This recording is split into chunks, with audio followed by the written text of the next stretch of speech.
할렐루야. 네. 진짜 너무 감사합니다. 이 시간에 추운 겨울날 나와서 함께 주의 말씀을 나눌 수 있도록 여러분들 함께 이곳까지 발걸음 해주셔서 감사드립니다. 여러분들 발걸음을 하나님께서 축복하시고 또 은혜를 부어주실 거라 믿습니다. 우리 옆에 사람들과 함께 인사할까요? 네, 우리 김문기 목사님 안 계시지만 하하하 인사하겠습니다. 하하하 하하하. 하나님 하시고 싶은 대로 하세요. 네, 제가 우리 목사님을 이어서 계속합니다. 여러분 혹시 드라마 좋아하시나요? 드라마? 제가 본 한 편의 드라마가 있습니다. 요즘 드라마거든요.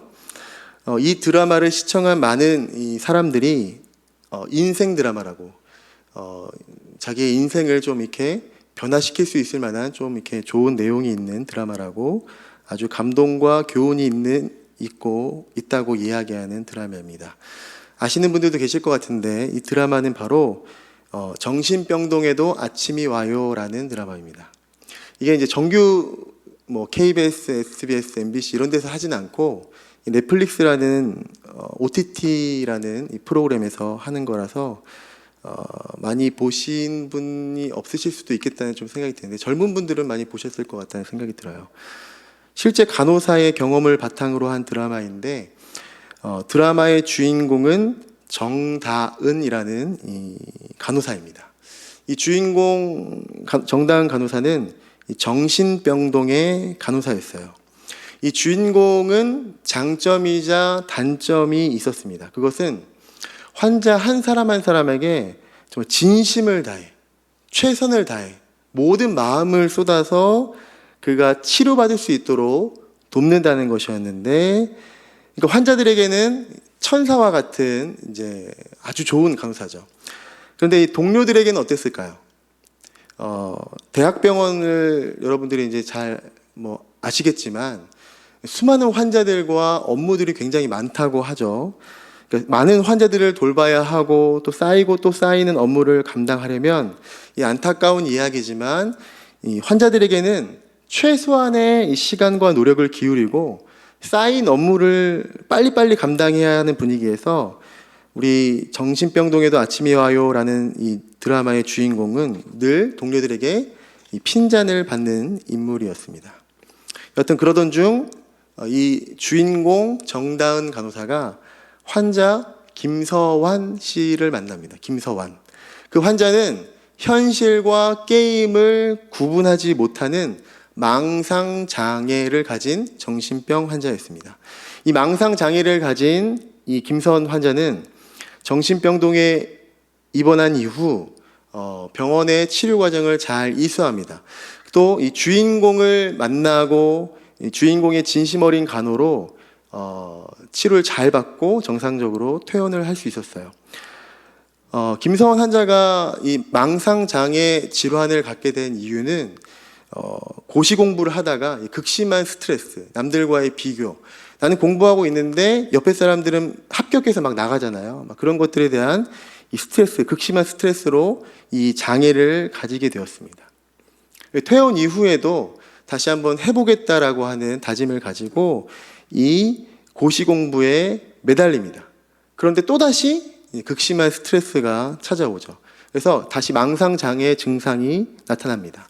병원에 치료를 받으러 갈 수도 없는 그 급박한 상태에서 지푸라기라도 잡고 싶은 심정으로 이 김서환 씨는 이 주인공 이 정다은 간호사에게 전화를 걸어요. 그런데 차마 도와달라는 말은 못하는 겁니다.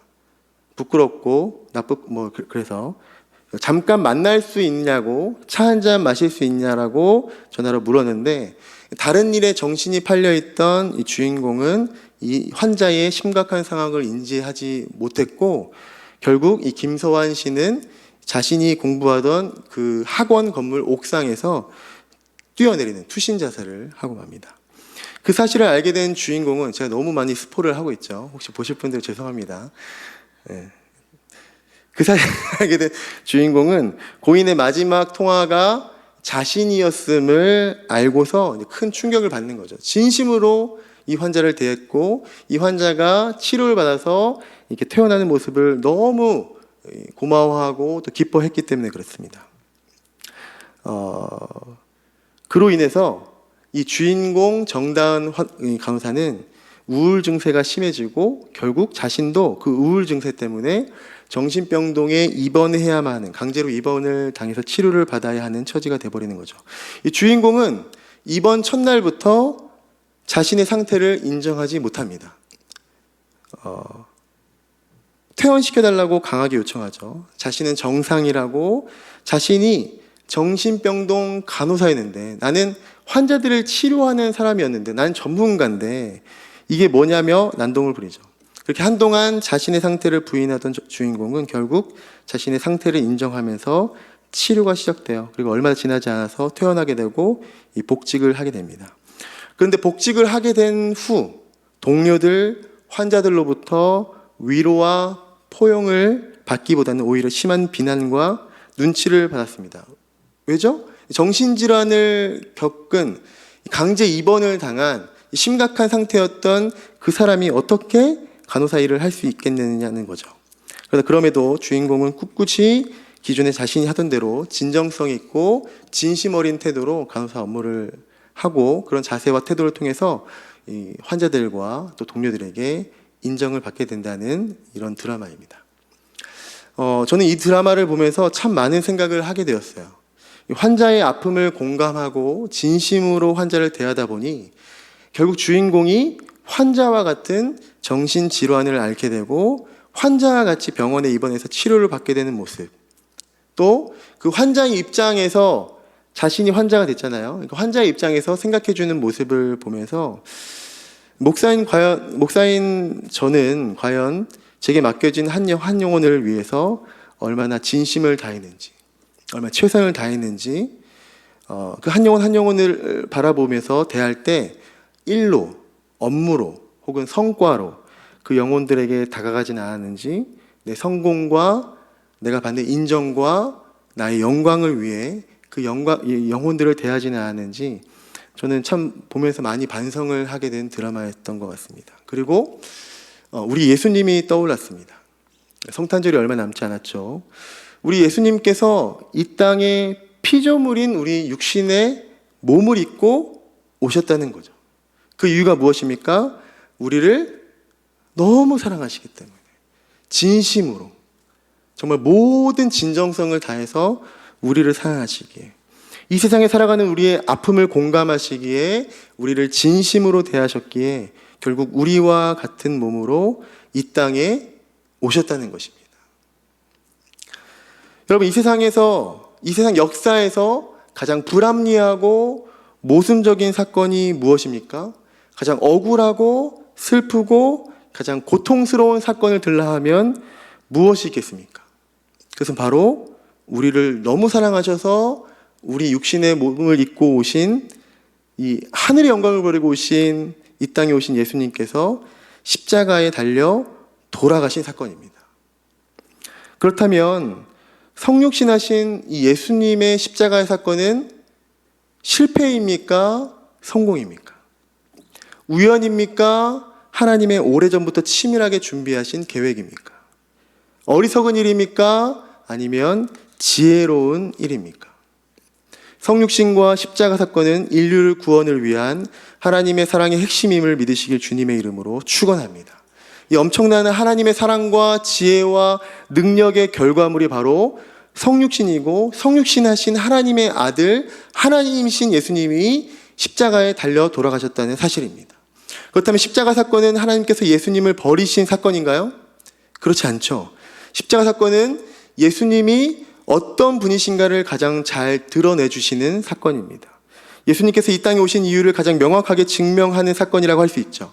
예수님께서는 십자가를 아버지께서 당신에게 주신 잔으로 받으셨습니다. 요한복음 18장 11절입니다. 함께 읽어보도록 하겠습니다. 시작. 예수께서 베드로더러 이르시되 칼을 칼집에 꽂으라. 아버지께서 주신 잔을 내가 마시지 아니하겠느냐 하시니라. 아주 고통스러웠지만, 사실은 피하고 싶으셨지만 예수님을 예수님 되게 한 사건이 바로 십자가 사건입니다. 모든 피조물을 통해 영원한 찬양을 받으시기 합당하신 분이심을 증명한 사건이 바로 이 십자가 사건이죠. 그러나 십자가는 가장 불합리하고 모순적이고 고통스러운 사건, 그러나 위대한 사건이고 고난의 모델이 되는 사건이라고 할 수 있습니다. 여러분, 하나님은 왜 악을 방치하실까요? 하나님은 왜 고난을 방치하실까요? 왜 하나님은 악을 심판하시지 않으실까요? 우리는 왜 악이 존재하는지, 그것을 어떻게 다루어야 하는지 전혀 모릅니다. 없으면 좋겠는데, 그렇죠? 존재한다는 겁니다.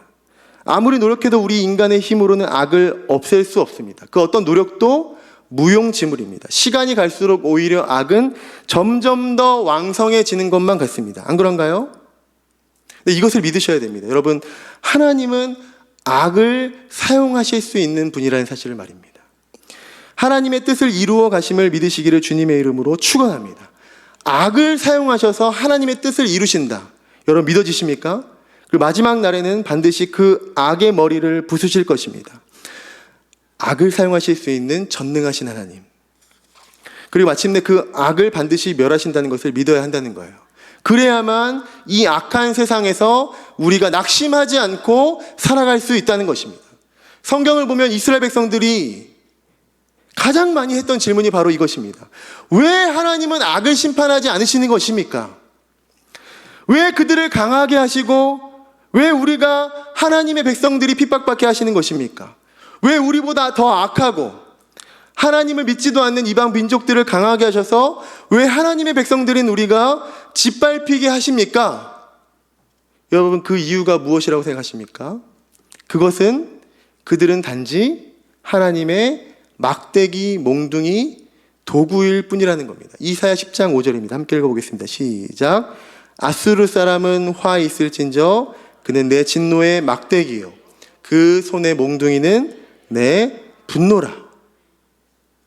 그는 북이스라엘을 기원전 722년에 멸망시킨 아수르는 남유다를 기원전 587년에 멸망시킨 바벨론은 하나님의 막대기라는 거예요. 하나님의 도구라는 거죠.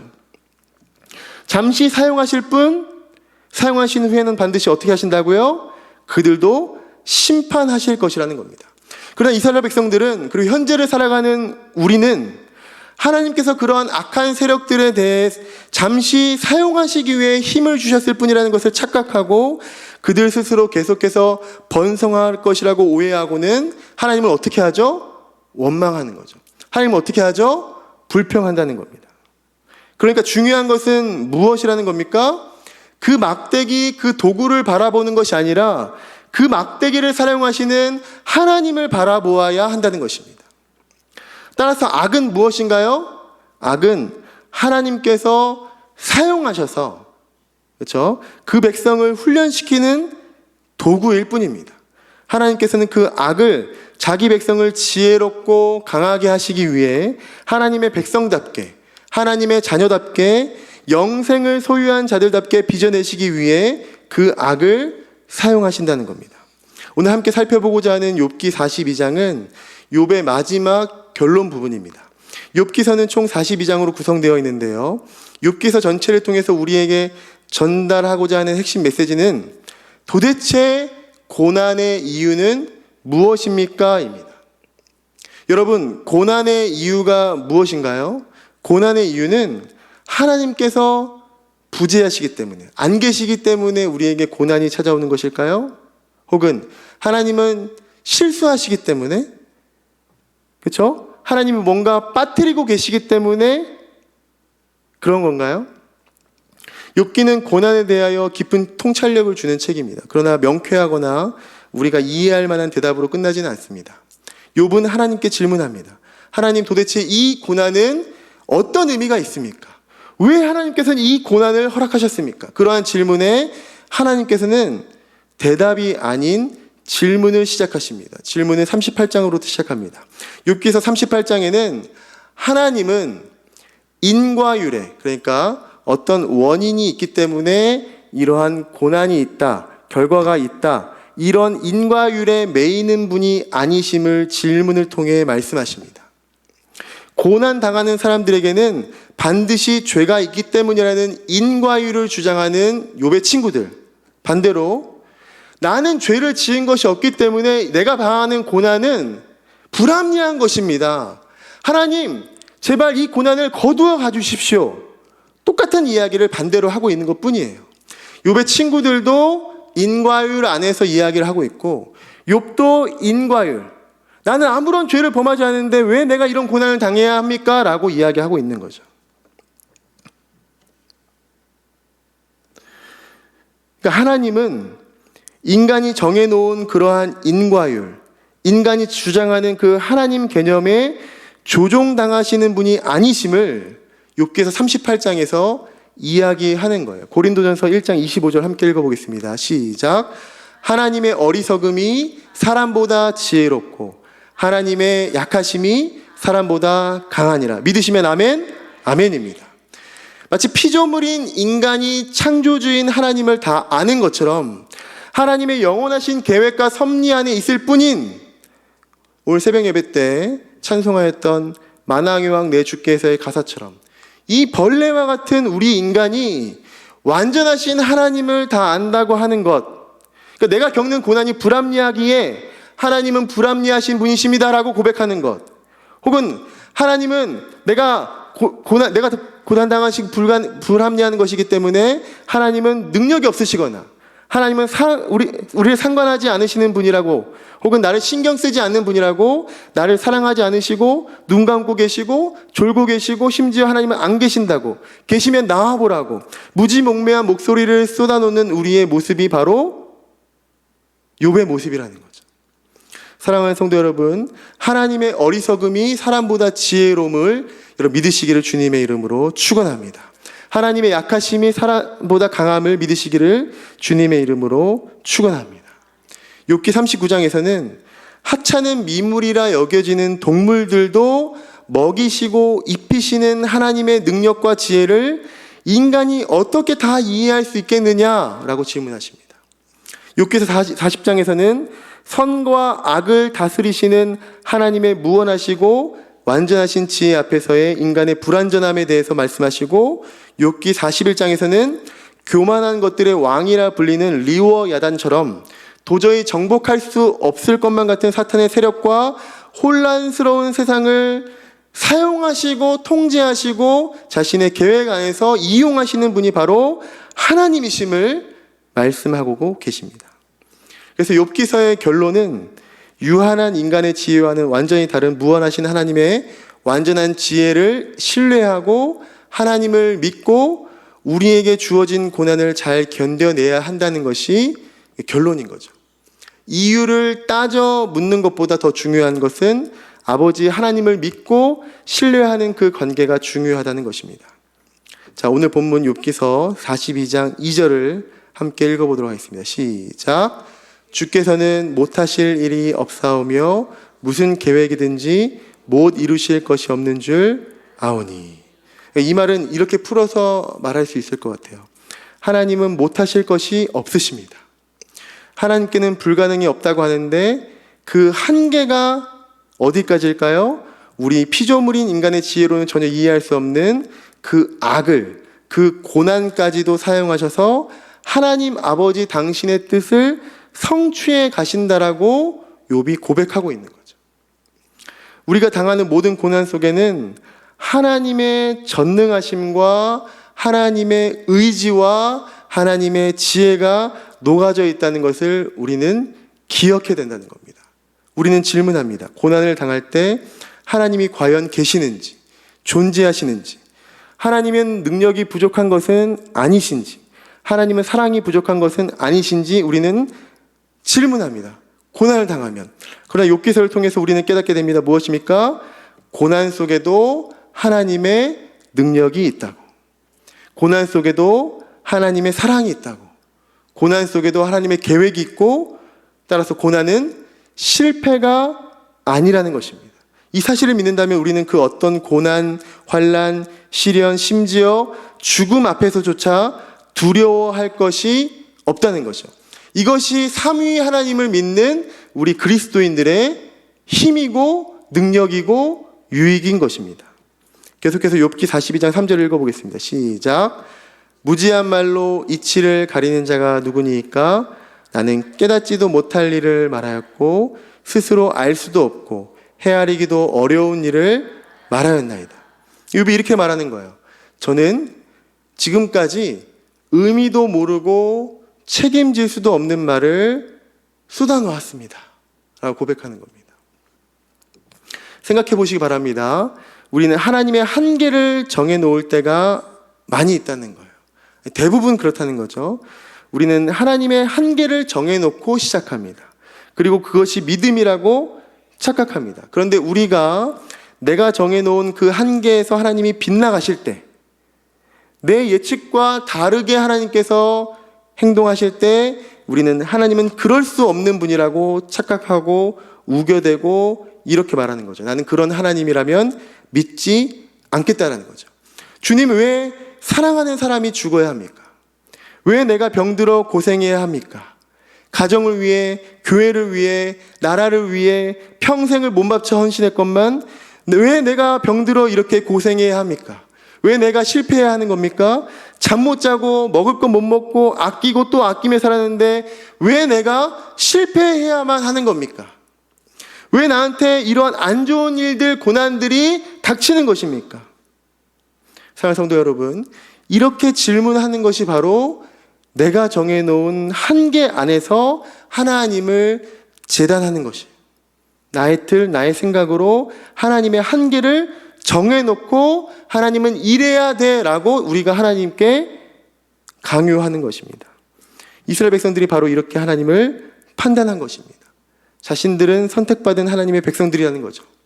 그러니까 하나님은 우리를 지켜주셔야 한다는 겁니다. 아무리 잘못해도 하나님은 사랑의 하나님이시니까, 하나님은 긍휼의 하나님이시니까, 우리는 하나님을 믿으니까 저 하나님을 모르는 이방 민족들, 저 야만인들을 하나님께서 심판하셔야 되고 우리는 지켜주셔야 한다고 생각한 겁니다. 그래서 욥은 하나님의 질문들을 통해서 하나님께는 불가능이 없으심을, 하나님께는 모든 것이 가능함을 깨닫게 되는 거죠. 하나님이 살아계신다면 이 세상에서 일어나는 모든 일들이 그것이 크던 작던 의미가 있어 보이든 의미가 없어 보이든 간에 하나님의 무한하신 지혜 앞에서는 그것이 무의미한 것이 없음을, 실패가 없음을, 모든 것이 하나님의 지혜임을 깨닫게 된다는 것입니다. 이러한 깨달음 속에서 욥은 자기가 정해놓은 틀, 자기가 한계를 정했던 그 틀에서 자유를 얻습니다. 해방이 되는 거예요. 욥을 가장 괴롭게 했던 질문이 무엇이었다고요? 인과율. 죄를 지으면 하나님께 형벌을 받게 된다는 그 인과율. 그래서 욥은 자신이 죄를 범한 적이 없는데 있다 해도 자신이 그 혹독한 형벌을 받을 만한 죄를 지은 적이 없다고, 이해할 수 없다고 항변하였는데 그 틀이 깨어지자, 그 인과율이 깨어지자 다시 하나님을 바라보게 되는 거죠. 5절입니다. 5절. 욥기서 42장 5절입니다. 함께 읽겠습니다. 시작. 내가 주께 대하여 귀로 듣기만 하였사오나 이제는 눈으로 주를 배움나이다. 아멘. 욥기서에서 가장 중요한 구절이 바로 이 구절이라고 할 수 있습니다. 내가 주께 대하여 귀로 듣기만 하였는데 이제는 눈으로 주를 배움나이다. 여러분, 아바타라는 영화가 있습니다. 아바타. 2009년에 1편을 개봉했고 작년 말에 2편을 개봉했습니다. 저는 2편은 보지 못했는데 아바타 1편을 보면 아주 간단하지만 심오한 의미를 가지고 있다고 하는 인사말이 있습니다. 영화에서 이 외계 족속인데 나비족 사람들이라고 하는데요. 이 나비족 사람들은 인사할 때 ICU라고 인사합니다. ICU. 그러니까 ICU라는 인사말이 우리말로는 이제 안녕하세요라는 의미 정도가 된다고 해석할 수 있는데, 이 영화 평론가들은 이 ICU라는 인사말이 결코 간단한 의미를 가지고 있다라고는 말하지 않습니다. 그러니까 우리는 무엇인가를 볼 때 본다라고 말하지만 사실은 제대로 보지 못하는 경우가 많이 있잖아요. 심지어 보지 못한다고도 할 수 있습니다. 왜냐하면 내 욕심과 내 주관, 선입견과 편견, 고정관념 등을 가지고 보기 때문입니다.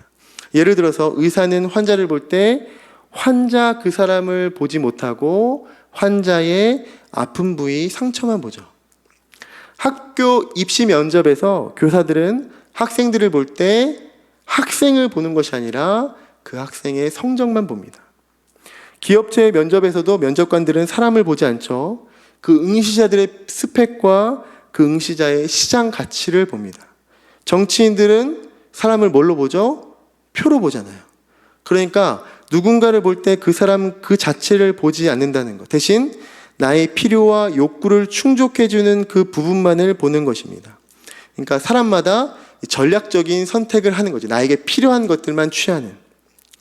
가족 관계에서도 이러한 경우가 많습니다. 부모는 내가 부모니까를 전제로 자식을 봅니다. 자식도 내가 자식이니까를 전제로 부모를 보죠. 사랑하는 사람들이 만났다가 헤어지는 이유가 뭔가요? 내가 필요로 하는 부분만 보기 때문에, 그 사람 그 자체를 보지 못하고 내가 필요로 하는 부분만 보기 때문에 헤어지게 되는 것입니다. 내가 필요로 하는 부분만 보기를 원하는데 원치 않는 부분이 보인다? 그럼 헤어지는 거죠. 우리는 우리가 만들어 놓은 틀 안에 있는 상대방을 보고 있을 뿐 나를 넘어서는 상대방을 보지 못한다는 거죠. 이것을 이렇게 표현할 수 있습니다. 나는 너를 도구로서만 이용했을 뿐이라고. 우리가 하나님을 대할 때 자칫 하나님이라는 도깨비 방망이 정도로만 생각하는 것처럼 말입니다. 하나님을 내 틀 안에 그냥 가둬놓는 거죠. 병 고쳐달라 하면 고쳐주셔야 되고, 물질의 문제, 자녀의 문제 기도하면 응답해 주셔야 되는, 그러니까 나라는 사람의 한계를, 나라는 사람을 넘어서는 하나님을 보지 못하는 거죠. 그러니까 욥은 오늘 본문 욥기 42장 5절에서 이제는 눈으로 주를 봅니다 라고 고백하는데요. 욥은 무엇을 본 거라고요? 욥이 정해놓은 틀에서 하나님을 본 것이 아니라 욥 자체를, 그 자신을 넘어서는, 욥이라는 1개인을 넘어서는 하나님 있는 모습 그대로 하나님 그분을 바라보게 되었다는 것입니다. 이제 결론입니다. 사랑하는 성도 여러분, 하나님을 믿는 우리는 우리 자신을 넘어서야 합니다. 우리 자신을 넘어설 때 하나님을 바라보기 시작합니다. 그럴 때 우리는 이와 같은 고백을 할 수 있습니다. 이제는 눈으로 주를 봅니다 라고 고백하는 거죠. 아브라함이 아들 이삭을 바칩니다. 100세에 낳은 아들을 바치는 것이 정상적입니까? 세상의 관점으로 볼 때는 제대로 볼 수 없죠. 그러나 결국 약속한 것을 이루시는 하나님을 경험한 아브라함은 아들 이삭을 바칠 제단 너머에 있는 하나님의 어린 양을 바라볼 수 있었고 부활의 소망을 품을 수 있었기 때문에 이삭을 바치겠다라고 할 수 있었던 겁니다. 요셉은 하나님의 약속을 신뢰하며 고난과 역경 가운데서도 하나님을 바라본 거예요. 요셉 자신을 넘어서는 하나님을 바라보는 거죠. 요셉의 힘으로는 그 어떤 상황에서도 그 상황을 역전시킬 수 없었습니다. 그러나 요셉을 능가하시는 그 하나님을 바라봤을 때 요셉은 흔들리지 않는 거죠. 성공하고 형통한 삶을 애굽에서 누리게 된 총리가 된 이후에도 요셉은 변하지 않았다는 사실. 요셉 자신을 넘어서는 하나님을 눈으로 보았기 때문입니다. 모세는 그리스도를 위하여 받는 수모를 애굽의 모든 보화보다 더 큰 재물로 여겼습니다. 그 이유는 모세 자신을 넘어서는 하나님의 계심을 본 거죠. 모세는 그 자신의 눈으로 전능하신 하나님을 바라보았기 때문에 애굽의 그 모든 보화보다 그리스도를 위하여 받는 수모를 더 합당한 것으로 여길 수 있었던 것입니다. 그 외에도 구름같이 둘러싼 허다한 증인들이 있습니다. 그들은 모두 믿음의 주요 또 온전케 하시는 이인 하나님 아버지를 바라보았습니다. 무슨 말이에요? 모두가 다 자기 자신을 넘어서는 하나님을 바라본 거죠. 여러분, 올 한 해를 지나오시면서 정말 수고 많으셨습니다. 누구에게도 말하지 못하신 아픔과 슬픔, 고통과 절망의 시간이 있으셨을 것입니다. 아직 아마 모르지만서도 모든 상황이 이해되거나 해결되지는 않았을 거예요. 그럼에도 우리가 이 자리에서 하나님을 예배할 수 있는 것은 저는 여러분들이 여러분을 넘어서서 전능하신 하나님을 바라보시는 분이시기 때문임을 믿습니다. 하나님을 전적으로 신뢰하시기 때문에 욥에게 찾아오셔서 말씀해 주시고 갑절의 복으로 채워주신 것처럼 우리 자신을 넘어서 이 고난의 역경의 상황 가운데서 우리 자신들을 넘어서 하나님을 바라볼 때 하나님께서는 우리에게도 찾아오실 것을 갑절의 복이 아니라 영원한 복으로 우리의 삶을 채워주실 것을 믿는 여러분들이 믿음의 용사들이시기 때문에 이 자리에서 예배하고 계심을 믿습니다. 너무너무 수고하셨어요. 하나님께서 그 믿음을 보시고 축복하실 것을 믿습니다. 우리 함께 찬양하겠습니다.